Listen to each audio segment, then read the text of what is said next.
Baker Mayfield finished his career as one of the most decorated quarterbacks in college football history by winning the Heisman Trophy, Maxwell Award, Davey O'Brien Award, and the Big 12 Championship and a spot in his 2017 college football playoff.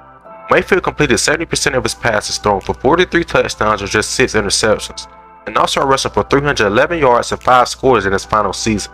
The Big 12 Offensive Player of the Year led the nation in pass efficiency by a large margin, and he finished in the top 5 of pretty much every other passing category.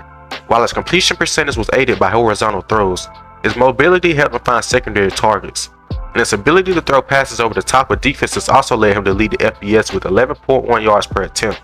But even with all this success on the field, Mayfield had some off-the-field issues. Mayfield was arrested for public intoxication, disorderly conduct, and resisting arrest in February 2017. He was not suspended for those actions, though he was required to participate in alcohol education classes and community service.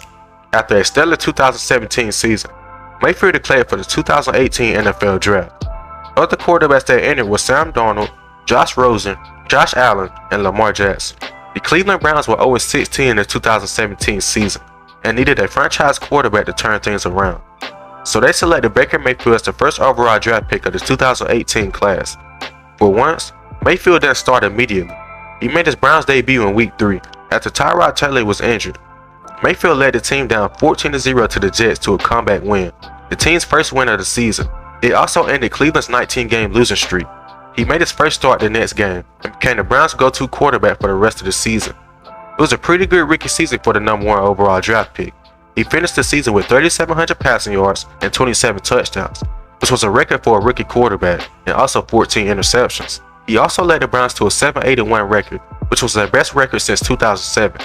Mayfield became the face of the franchise for his next 3 years in Cleveland. Heading into the 2019 season, everyone expected the Browns to be a good team, but that wasn't the case. They took a step back and finished 6-10. Mayfield hit the typical sophomore slump for a quarterback. He threw for 22 touchdowns and had 21 interceptions. Mayfield put too much trust in his arm when the Browns were down late. For an offense that featured Odell Beckham, Jarvis Landry, and a decent pass catcher in Kareem Hunt, there was no need for Mayfield to take unnecessary risks. After this horrible season, many people considered Baker Mayfield as a bust. In 2020, the Browns clinched their first playoff berth since 2002.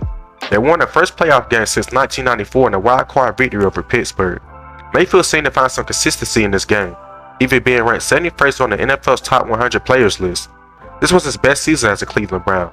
He finished the season with 3,500 passing yards, 26 touchdowns, and 8 interceptions. In 2021, multiple injuries struck in his 4th season. He had a partially torn labrum, though he tried to play through it during the first half of the season. The injury eventually caught up to him, forcing Mayfield to miss his first game since 2018.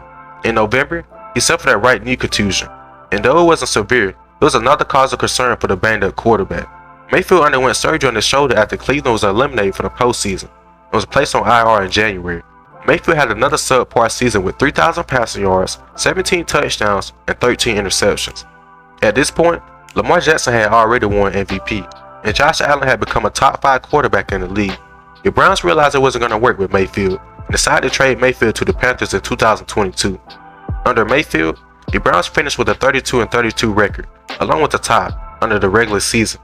Mayfield's time in Carolina was short and not so sweet. He earned the starting position in Week 1, but got injured again 5 weeks later, but this time, it was a high ankle sprain. He returned as a backup in Week 8, and in Week 9, came in for a struggling PJ Walker. Mayfield threw for 2 touchdowns in a relief appearance. Mayfield then went back to the bench before requesting a trade, even appearing on the Panthers scout team as a defensive player. He went 1-5 with the Panthers. Mayfield was then eventually picked up by the Rams on waivers. He didn't get to start immediately due to the time crunch, but did appear in his first game with the team coming in for a struggling quarterback John Wolford. He ended Los Angeles' losing streak of 7 games with an unlikely comeback against the Raiders. He was named the NFC Offensive Player of the Week and was released after the season, as Matthew Stafford will return to take over quarterback responsibilities in 2023. In the 2023 offseason, the Buccaneers signed Mayfield to a 1-year contract in March. As the starter, he went 3-1 to start the season, before dropping 4 straight games. After a mid-season lull, Tampa Bay got it together in Week 13 and won 4 straight games. In Week 18, the team clinched its 3rd straight NFC South title. The Bucs went on to host the Eagles in the wild-card round of the playoffs. Though the home team was the underdog, Mayfield threw for 337 yards and 3 touchdowns in Tampa's 32-9 victory. Mayfield had a career-best regular season, finishing with a 9-8 record. He passed for 28 touchdowns, 4,000 yards, and had a 64 completion percentage. Mayfield has had an up and down career, but it seems he's finally on the right track within the right organization. Mayfield can expect to get a huge lucrative deal this upcoming offseason.